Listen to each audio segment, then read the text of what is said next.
Good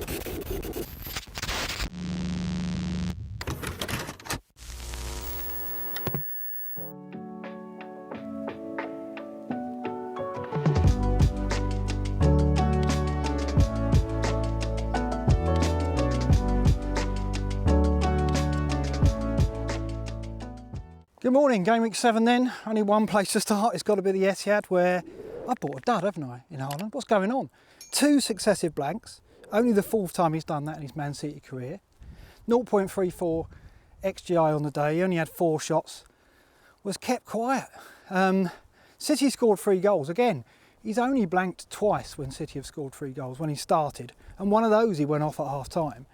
So the variance just isn't with me or anyone else who wildcarded him in after the Arsenal game. What's the reason behind it? Well, Rodri and De Bruyne are missing. Probably our factors we said last week about how they're vital components of this City machine. But Fulham, I said, hard to break down, and so it proved. And if anything, Fulham deserved a point, if not more, from the game, because they came out of it with a bigger XG tally. And Traore himself, 1.31 XGI he came out with. He had 3 big chances. It was rolling back to the years of that game where Nuno took his Wolves team to City and Traore won the game late on. He had 3 similar breaks. They switched him, it was clever from Silva, they switched him to the other flank to go up against Lewis, who did start but inverted, so they played Traore there to try and exploit the space. There's one key moment where Traore outpaced Walker, which was obviously won't be in Walker's show reel, that's for sure. Yes, so Fulham were very unlucky. Man City managed to get the result with goals from Kovacic and Doku in the end. Lewis came out with an assist, which is painful because he was on my bench, and I'm sure he's on quite a few benches. But overall, it was about Haaland failing and Foden getting his first start. And he came into my team, and I'm hoping more from him now because it's Wolves away and then Southampton. And at the moment, defensively, they look the 2 weakest sides in the Premier League. So there's got to be better things surely for Haaland and hopefully for Foden as well. As for Fulham, they got Villa next, but then they've got a good run. And Jimenez followed up and he's 3-3 with a smart assist in this game. Traore looks good as well. And defensively, they look sound. You know, Fulham might yet be an FPL prospect, you know, as the season progresses.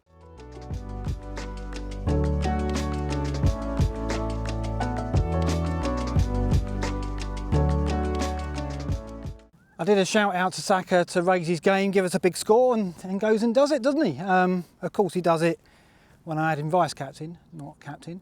I need to go and have a look at my vice captains. I think if I had it, maybe I don't actually, it's probably going to be a sorry story, but I captained Haaland, but Saka came in with 16 points. And once again, some incredible numbers in this game. Southampton frustrated Arsenal for the first half, but then once they broke through, despite going 1-0 down, Arsenal just were dominant and, you know, came out on top, 2.83 to 0.63 on the XG.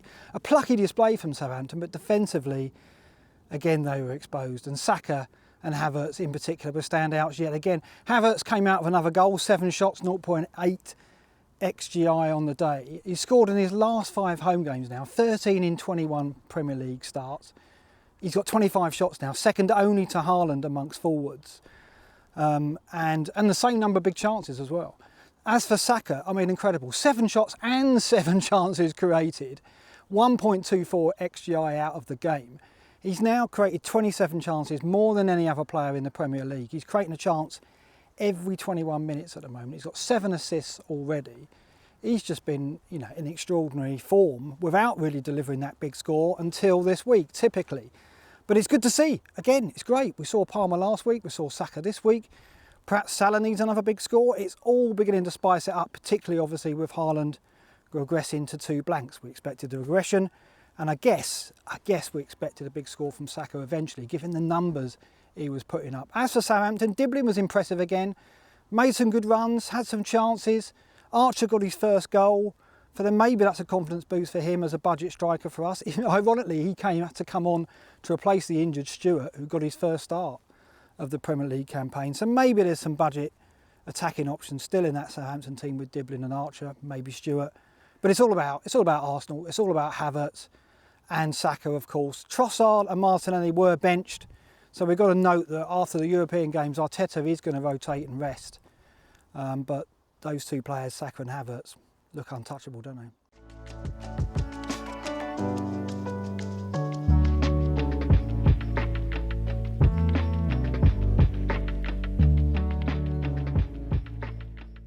Saka delivered, but Salah, it was his turn not to step up.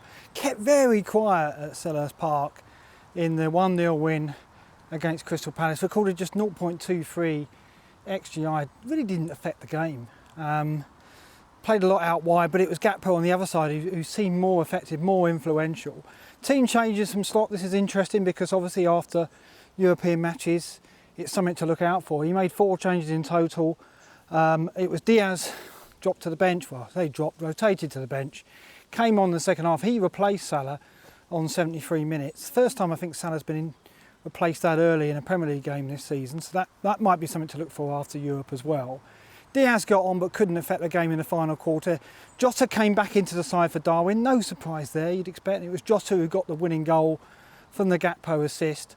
Yeah, I mean, he had 3 shots in the game, 0.87 I think it was his XGI.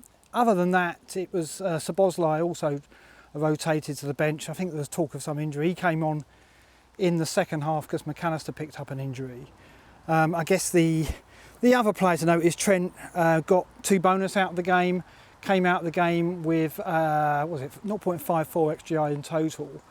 Could have scored, had a shot in the first half that was well saved, was generally present. I mean, it's 5 clean sheets for Liverpool now though. 5 clean sheets, they're the best defence in the league. And you wouldn't have thought that we'd be getting Trent for clean sheets, but we really are. And I think that it's difficult to go without a Liverpool defender. Of course, one option you could have is a Liverpool keeper, but we may not have that now. Alisson picked up what looked like a hamstring injury. Slot has said that he could be out for several weeks, which could bring Kelleher as a 4.4 option into the thinking. Obviously, as a Flecken owner, I'm definitely looking at that, but fixtures get tougher now for Liverpool. So I'm uncertain whether I want to double up on that Liverpool defence, but Trent's not going anywhere, not while they're being so secure, but bigger tests to come. As for Crystal Palace, very disappointing again, wasteful again. Eze had shots, but not taking his chances this season. It's been so frustrating. They moved in Nketiah to the central role, dropped Mateta to the bench, and then Nketiah was lively without being convincing. They're not in a great shape, Palace, and obviously dropping down into the bottom 3 now, and go to Forest next. And as a Forest fan, I'm looking for 3 points there because Glasner seems to be struggling to find fluidity and get a cutting edge. They've only scored 2 goals from open play. That's the worst in the division. So yeah, Palace not in great shape. Eze continues to frustrate.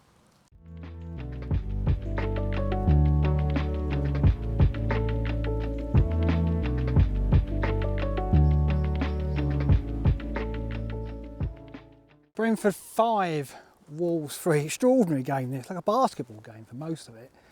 I guess the headlines are that Abumo came out again with his a goal for the 3rd successive match, 6 for the season now. And for me, as a Flecken owner, it was incredibly frustrating because I clearly got it wrong. Clearly should have gone Raya and a Brentford defender because Pinnock and Collins came out with hauls. Pinnock both got goals. Collins also got an assist. And I mean, Wolves just couldn't cope. Just couldn't cope. The XG, 4.09 for Brentford, 0.89 for Wolves. Wolves can score goals and they showed that. But, neither team could defend, particularly Wolves, and they look so fragile from set pieces, from open play. And as I said, they've got City next. So, I mean, surely Haaland can't blank for a 3rd successive game. He's never done that in his career. And going to Wolves, he couldn't have a better team to play to try and break his drought. In this game, there wasn't too much else to talk about. Flecken disappointing, culpable for the 3rd goal. I'm not going to get clean sheets from him. It's just going to be save points if we're lucky, and I've really got to figure out how to get him out of my team. Maybe a Brentford defender is worthwhile. They've still got good fixtures, and at set plays they're always going to cause issues. Team news-wise, it was interesting. Vandenberg came into the team, played right back in a 4 for the first time, and Frank also made changes elsewhere with Carvalho dropping to the bench and Schade starting with Mbumo and Lewis Potter in a 3. Lewis Potter looked good actually throughout the game, came out with an assist, and Carvalho came off the bench to score that goal right at the end there. So still an option, but clearly there's going to be rotation on that Brentford side. And for me, you don't want to double up, I don't think. It's got to be Mbumo, and that's it. And as for Wolves, Kuno got a 5th goal in 11 away games or something like that. Only Haaland's got a better away record, I think, since the start of last season. and ain't already stand out. We talk about him every week, it seems. He came out with a goal and assist. They can't get clean sheets, they're conceding goals everywhere, but ain't Norrie could still be an option at 4-5.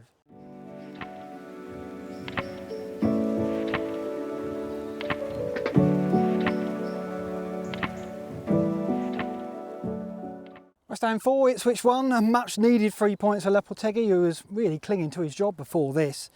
Let's talk about them first. They shared the love throughout the game in terms of output. Antonio with a goal and 3 assists came out on top. Had the lowest XGI, 0.71, lower than both Bowen, who got a goal and 2 assists, and Kudos, who got a goal. Bowen came out at 1.33, Kudos 1.59. So impressive numbers from the West Ham attackers, the ones that we would look at. I guess the thing is though, is this West Ham a return to form and confidence, or is this just Ipswich really bad? I had a look at the errors leading to goal, and Ipswich conceded 4, Southampton 6. So those 2 promoted teams, by far and away, the teams that are shooting themselves in the foot the most. And yeah, I just don't know how much to put it down to, whether to start considering Bowen, or is it just that Ipswich are there to be got at and will concede goals and we can't make a judgment yet. West Ham's fixtures still aren't great. They're still patchy. So I'm not going there yet, but one to keep an eye on, both Kudos and of course Bowen. Bowen on the day, 5 shots, 5 chances created, impressive. So one to watch for sure. As for Ipswich, to lap the standout really. Got his 4th goal of the season, another well taken goal. Could have got another if it wasn't for a superb save by Areola. He's now got 80% of, or been involved in 80% of Ipswich's goals when on the pitch. So they're becoming a bit of a one-man team. But overall, their XG is 3.19, the lowest in the Premier League. So that puts me off going for him, even if he is a budget player. Davies came out with 3 chances created. He could be worth a look. And things have got better now in terms of fixtures for Ipswich. It's got Everton and Leicester at home in the next 3. So they could yet be a source of budget points. But those are vital games for them, that's for sure.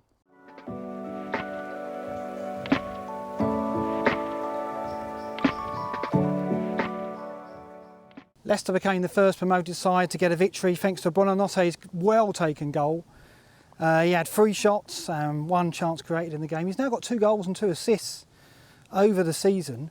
5 million, he could be one to look for. And he's certainly central to everything Leicester do, creativity-wise.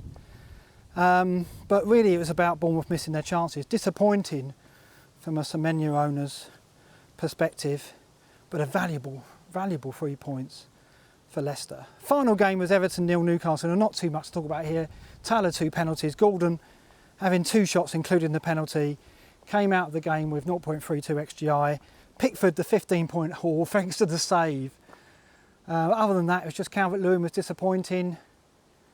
0.22 XGI for him. He could have had a penalty, I guess. For me, that wasn't a foul. For me, his leg collided with Burn and there wasn't an attempted challenge. So I think that was a fair outcome. Frustration for Calvert-Lewin owners who got him in on wildcard. I guess a valuable point for Everton, but they need wins, don't they? And as for Newcastle, they're still flattering to deceive. But I guess they'll take the point.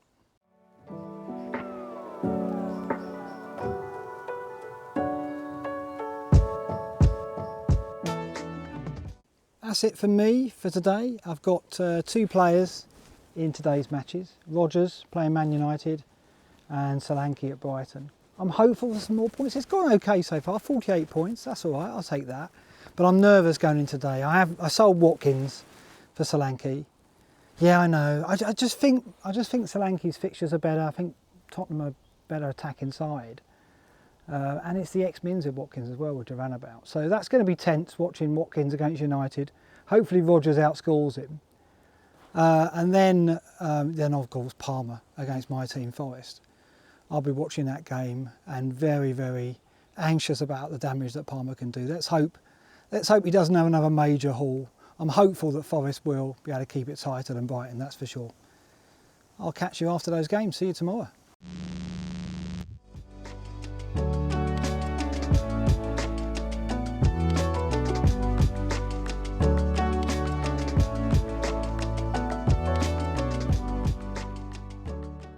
Good morning. What a barnstorming set of games we got on Sunday. 2 great games and then one that you'd rather forget. Let's start the bridge for the point that Forest got.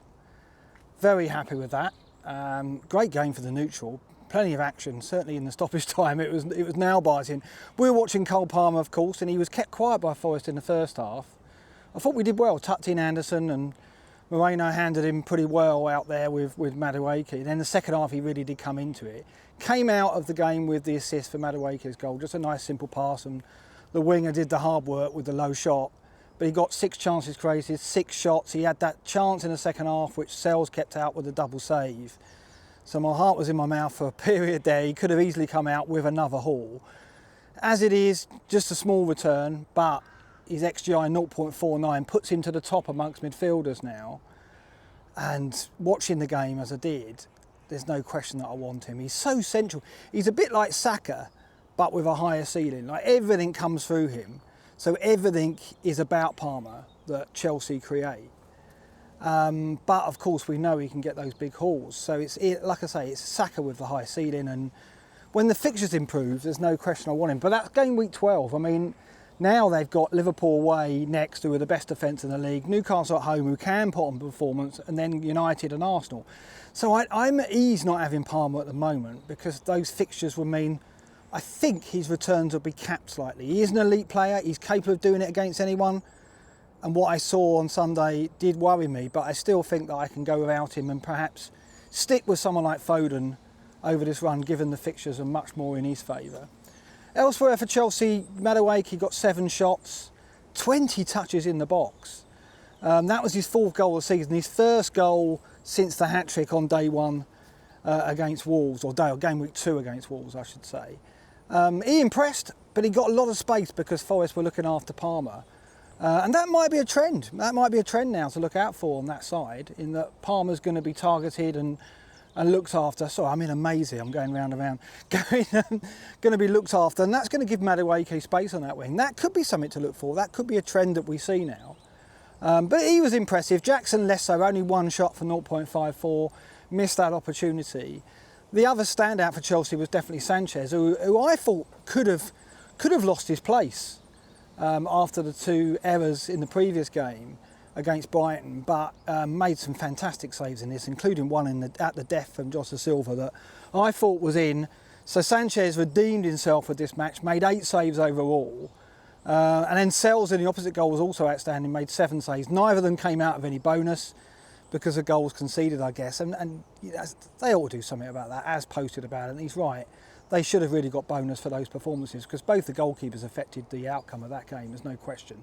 For Forest, Wood got his 4th goal of the season with his only shot, 0.16 XGI. I guess he was a standout, but it's the Forest defence you want to look at. Sells is an option, doesn't look like he's going to lose his place now. Miguel, that performance would have given him more credit in the bank. And Miguel perhaps isn't good enough. I don't know what they're seeing in training. So Forest, defensively very, very sound. And now have a run of 3 home games in 4. I guess Aina's the one most now, but Milinkovic came out of this game with an assist, and I think he's got threat at set pieces.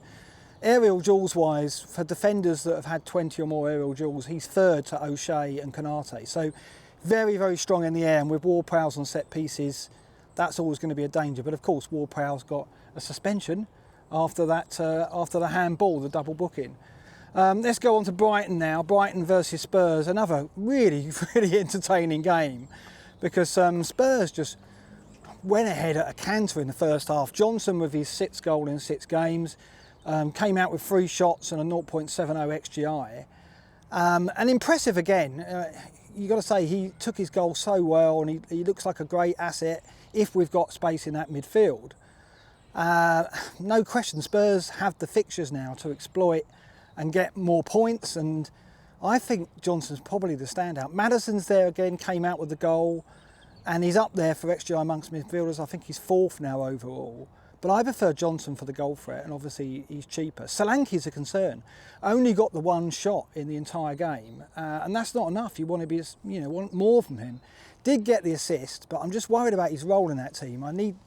I brought him in for Watkins, which turned out okay, because as we'll talk about in a minute, Watkins blanked, but I'm just worried about the role Solanke plays. He doesn't seem to be too involved, and yeah, there's runners around him rather than him being the focal point like Kane was. So although Spurs have got great fixtures, I'm a little worried that we're not going to get the output from Solanke that we would want. But let's see, we've got time. There's West Ham next, and That's at home, and I expect Spurs to win that and Solanke return to be on the cards.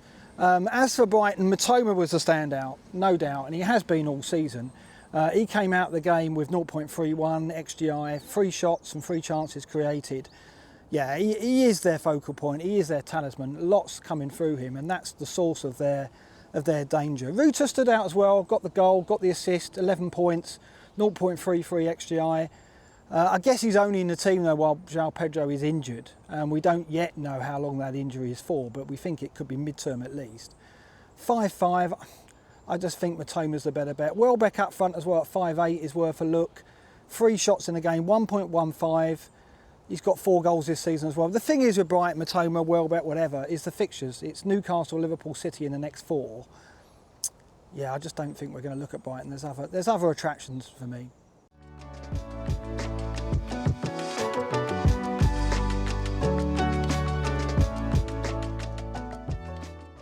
And then it was Villa Park, the only game left to cover, and there's not really much to cover from that. I'll give you a clue here. And Johnny Evans, the veteran defender, was man of the match. The highest XGI on show was 0.19 from Rashford. The total XGI for Villa was 0.42 versus 0.52 for United. That gives you a clue as to what we got in this game. Very, very disappointing. Not a lot of quality. They cancelled each other out. Rodgers came out of it with 2 shots in the box, 1 chance created. Watkins, the same, 2 shots in the box, 1 chance created. They were both kind of neutralised. Rodgers made a lot of runs from midfield and looked threatening, but it was the end product, as we've seen a few times this season, just wasn't there. From a Villa standpoint, defensively they're beginning to interest me now because they're second only to Liverpool for XG conceded. 6.89 over the season, and they've only conceded 12 big chances. Only Fulham have conceded less, I think, with 9. So the Villa defence, maybe we need to pay attention to them because there obviously could be some bargains there. Konsa might not be one though because he went off with a muscle injury, so we've got to see how long he's out for. That's unfortunate for those who had to put him in their starting 11 this week and didn't get the clean sheet, obviously. As for United, Bruno, it's 1 assist now in the 7 games. He had 1 shot in this entire match, 0.06 XGI. Really been disappointing. I mean, people keep saying, well, they've got better fixtures, he's a player to hold on to, but I just don't see on the pitch enough from him to think that he's going to roll back the years to his best as a heavy hitter. So that's it for Game Week 7. I finished on 54 points, 1.6 million in the world. It's not great. It's not panic time. I'm not worried at all. I've been in worse situations by Game Week 6. I think I could have done things differently on the wild card. Perhaps could have got Palmer's Hall, could have got Havertz as well. Havertz does look the more favoured striker at the moment, but I'm okay. I go into Game Week 7 with Haaland, my captain, against Wolves, and Foden and Lewis. I'll have 3 City for the Wolves-Southampton double-header. I can't see Haaland blanking in that, and Foden could be sharper after the break and could be a real asset for me. And I think I prefer him for the next 2 over Palmer given the fixtures. No doubt I've got to move to Palmer in Game Week 12. That's where the flip is. Haaland's fixtures stiffen up for that run. So City have a difficult run over that period, and then Chelsea with Palmer come into their own, have a decent run.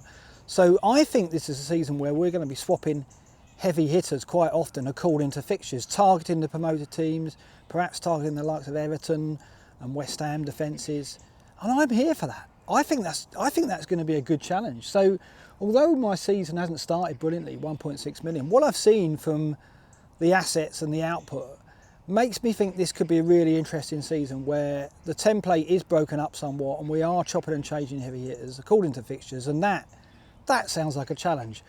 What I don't like is I'm 24 points behind Az, and that simply cannot continue. I must address that. We're in an international break now. I don't like them either, but it means that I'll be seeing you in a couple of weeks with 3 weeks for another one of these videos, and a couple of weeks with BlackBox. We'll be back then, as and myself. If you enjoyed this video, don't forget to hit the likes, and if you're new, hit subscribe. See you next time.